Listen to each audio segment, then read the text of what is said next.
nauumay ang publiko sa paulit-ulit na mga binabanggit ni Tatay Digong ni PRRD. Statement pa lang, unang-una na yan. Binalita po ito ng politiko. Duterte Magic, pumapalya na nga ba? O kayo nga ang tanungin ko. Pumapalya na ba? Wala na bang karisma ang mga DDS o wala nang karisma ang mga salita ni Tatay Digong? Sige nga, kung sa tingin ninyo wala nang karisma si Tatay Digong, maglagay kayo ng ganyan ha. O, pati manunod ng replay, ganon. Pero kung sa tingin ninyo, malakas pa si PRRD, fist bump po ilagay ninyo dyan. Ha? Fist bump, fist bump. Sige nga, gusto ko makita. Kung kayo'y naniniwala, laos na si PRRD, nakakaumay na, wala nang Duterte Magic. Ganon nga, lagay kayo, ganon. Pero fist bump, ayan. Eto na kami. Eto na kami. Ramdamin ninyo ang lakas ng tunay na DDS. Cheers po sa inyo. Cheers, cheers ha. Oo. Kape-kape muna tayo. Catherine Gile. Gile ba yan? Catherine Gile? Nag-aantay lang kami. Ay, same. Same, Tatay Digong. Nag-aantay lang kami. Ha? O, pakinggan natin sino-sino yung mga bobo, mga bobo na ang tingin nila wala ng Duterte Magic. Sa palagay ninyo, sino? Pakinggan natin. Ang mga kritiko, ito ang giniit ni dating Presidential Advisor for Political Affairs na si Ronald Llamas sa panayam sa politiko. Ronald, wala na daw Duterte Magic according to kay Ronald who? Ayon kay Llamas, hindi na masyadong gumagana ang tinatawag na Duterte Magic at mukhang papunta na ito sa Duterte Fatigue. Ayan na, nagsisimula na siya. Wala na Duterte Magic, napupunta na sa Duterte Fatigue o ad hominem na. Ayon ng dating opisyal, baguhin na ni Digong ang kanyang estilo upang hindi mapagod ang publiko at maiwasang banatan siya ng mga nakaupong opisyal sa gobyerno. Magugunita ang binanata ng dating Pangulo ang binantaan ng dating... Hindi. Ako, may tanong lang sa'yo, sir. Hindi, seryoso pong tanong ito. Saan ka nakatira? Hindi, seriously, Brad, saan ka nakatira? Sa Mars ka ba nakatira? Para magkaroon ka ng komentaryo or analysis na wala ng Duterte Magic? Brad, tigil-tigilan mo yung pagsisinungaling mo kasi baka mamaya walang naniniwala, kakasinungaling mo, ikaw ang maniwala sa sarili mong kasinungalingan. Saan ka nakatirang planeta, Brad? Hindi, ito sa katunayan. Hindi, this is serious. Tingnan nyo kung tama ako o tamang-tama. Marami sa mga dilawan, hindi mo alam kung saan nakatira. They are really out of this world. I mean, political analyst ka. Vlogger ka ng dilaw. Pero yung putok mo, ang layo sa target. Alam mo yung parang, saan ba ito? Saan ba ito nakatira? Ito ba ay lumalapag ang paa sa kalsada? Parang ang realidad nila ay kathang isip. Ganyan na po ang marami sa dilawan. Wala na. Kasi ito, patunayan ko kayo. Kung wala ng Duterte Magic, sinong malakas? Si Trillanes? Si Rojas? Si De Lima? Aray ko po. Sino pa? Seriously, Brad, I'm asking you a question. Do you honestly believe mananalo si Ontiveros sa 2028 na pagka-presidente? Kung hindi man si Ontiveros, meron kayang dilaw, lihitin mong dilaw, hindi yung dilaw na naging pula, naging dilaw, yung dilaw talaga ay merong magic. Be realistic, Brad. Para yung pagiging political analyst mo or kung ano ka man, yung mga komentaryo mo ay may maging katotohanan at galing sa mautak ay galing sa may laman na utak at hindi sa bobong utak. Sino sa mga kandidato nyo ang may magic? Balik ka sa realidad, Brad. Pangulo ang buhay ni ACT Teachers Representative Franz Castro dahil sa pambabatikos nito sa Saglit. May nagko-komentaryo. Duterte Magic tinutukoy, hindi dilaw magic. Kaya nga, ay bobo talaga. Grabe talaga. Dilawan ka, Jerly. Matanong lang kita. Jerly, matanong lang kita. Dilawan ka? Alam ko, ang tinutukoy niya ay si Duterte. Ang sinasabi ko, sa tingin mo, sino ang may magic? Yung dilaw? Ay, tanga si Jerly. Dilawan nga, tanga. Ay, ganyan po sila umintindi. Parang out of this world. Kaya explain ko, haba ng explanation ko, Jerly. Saan ka nang galing? Sa sinapupunan ng dilaw kaya ganyan? Oh, ang hirit naman, Tulfo lang malapit. Ha? Ano daw? Si Tulfo? Ay, wala akong pakialam kay Tulfo. Ba't si Tulfo? Ay, Jerlyn, nahililito na ako sa iyo. Anong tinitake mo, Brad? Grabe yung tinitake na ito. Hoy! Presidential Fund ng anak. Sabi ni Dave, ba't nasali si Tulfo? Oo nga. Ba't yung sasali si Tulfo? Wala akong pakialam doon. Gusto mo, birahin ko pa ngayon. Hindi. Magmumukha kasi nun. Hindi ko ibig sabihin mali si Attorney 30 ay tama si Tulfo. Ang layo naman, nasa Duterte Magic Tulfo. Anak talaga itong mga ito. Nagpupulburon na rin ba kayo? Akala ko mga pulaan na nagpupulburon. Kayo namang mga dilawan. Ay, utak nyo talaga. O, diretso na nga tayo sa topic. O, Aida Solanya, maraming salamat po sa stars ha. Thank you po. Na si Vice President Sara Duterte. Kailangan na nilang baguhin yung narrative. Yung dati kasi yung narrative nila, yun, kinakatakutan, anong tawag nila? The Punisher. No? Yeah. Pero ngayon, hindi na ganun ka-effective. No? Sino nagsabi sa'yo, Brad? Sir, sino nagsabi sa'yo hindi ganun ka-effective?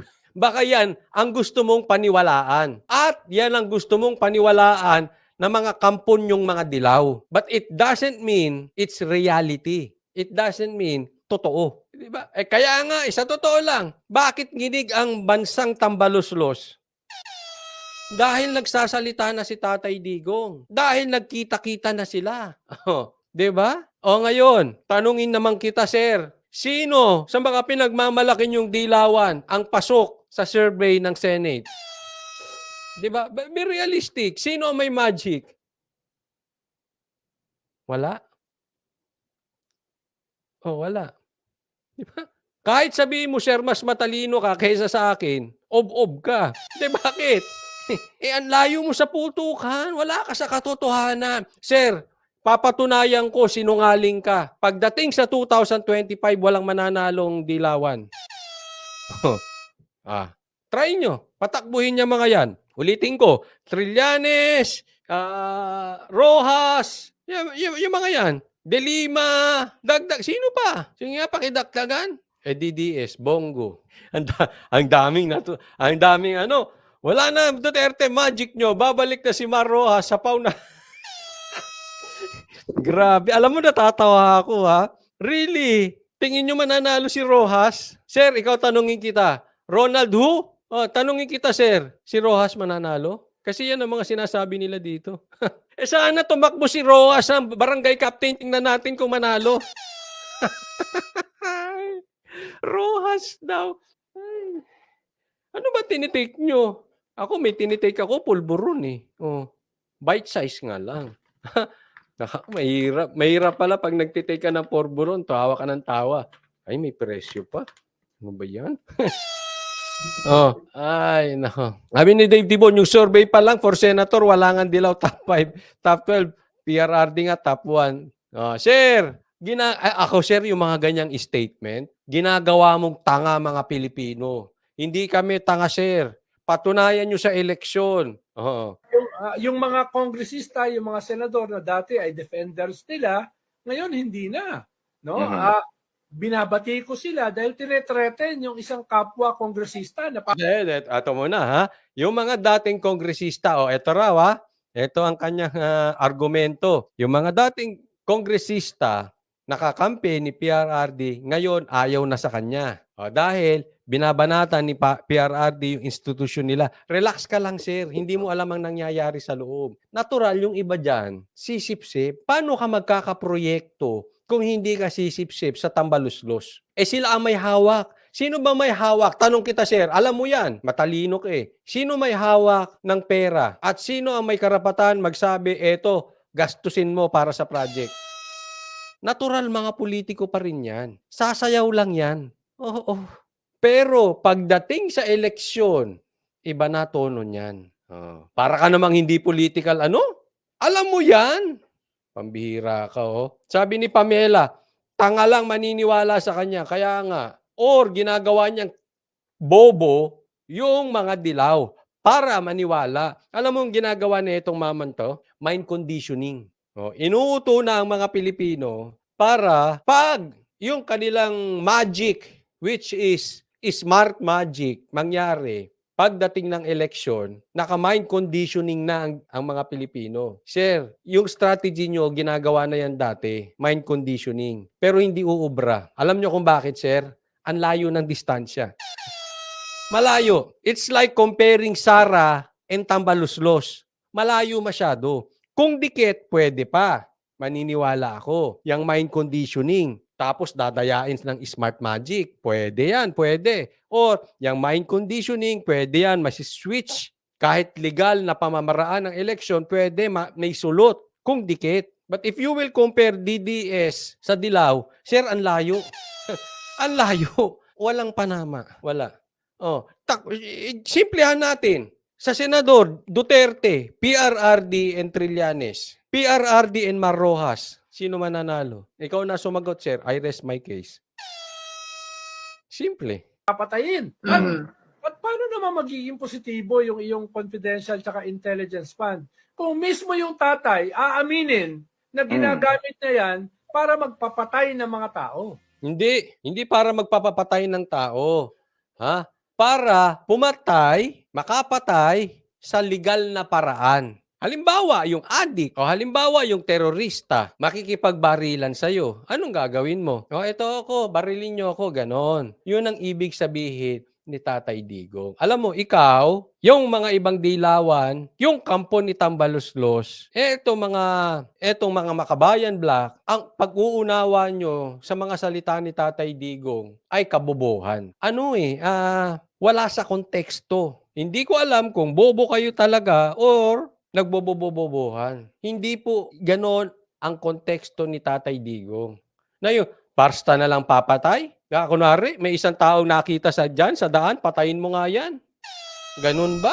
Hindi ganon. Dati pa, minamali nyo na sa konteksto si Tatay Digong. Pati sa droga. Hindi ganon ang ibig sabihin ni Tatay Digong. Ang layo. Pero ibig sabihin, sinong gusto mo? Kunwari, huhulihin. Yung nagdodroga, yung drug lord. Puputukan yung pulis. Sinong gusto mong mamatay? Yung pulis? Hindi, patayin mo yan. Ano ka, magpapakamatay? Patayin mo yung drug lord. Ganon ang ibig sabihin ni PRRD. Bobo lang di nakakaunawa nun.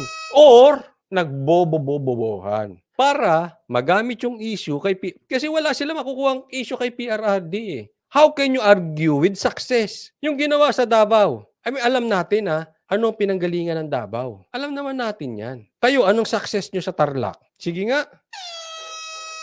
Kaya wala silang mabato kay Tatay Digong. Tapos yung ganun daw na pananalita, hindi na raw parang hindi na epektibo. Excuse me, sir. Ikaw may sabi niyan, bida ka dyan. Real talk, tama. Ito ang ganda nung sinabi ni Quincy. Ito, totoo dyan. Ayaw nila marinig real talk ni Tatay Digong. And this is real talk. Bitter kayo. Bitter lang kayo. Bakit? Alam nyo kasi, dati, ang naglalaban, pula dilaw. Ngayon, iba na. DDS pula na. Kayo, nasa gedli na lang kayo. Irrelevant na kayo. Gusto nyo maging relevant ulit. Wala na. Sir, I will prove myself to you. Sa 2025, sa kangkungan na naman kayo pupulutin. Kaya, tigil-tigilan natin ng pag-feed doon sa mga kampon nyo ng kabiteran. Pinifeed nyo lang ng bitterness eh. Wala din. Real talk. Tama. Ayaw nyo marinig si Tatay Digong. Because reality, malakas pa rin si PRRD. Kung mahina si PRRD, you will not even take time na batikusin siya. Kung mahina si PRRD, wala yung listahan. Remember yung nilabas ng listahan ni SAS? It means bumakat. Baktol. Baktol. Bakat yung DDS. Dama. Ramdam. Kaya, may listahan. Gising po, sir. Kasi baka mamaya nananaginip ka ng gising, bangunguta abutin mo, baka bukas wala ka na. Ay ako, Charlie, grave threat, oh. Tanga. Gayahin pa yung vlogger 30. Ibang intindi doon sa Itaob. Gising lang, sir, gising lang para yung mga tao makita ka na may sense yung pinagsasabi mo, hindi kaya mo yan nasasabi dahil bitter ka kay PRRD.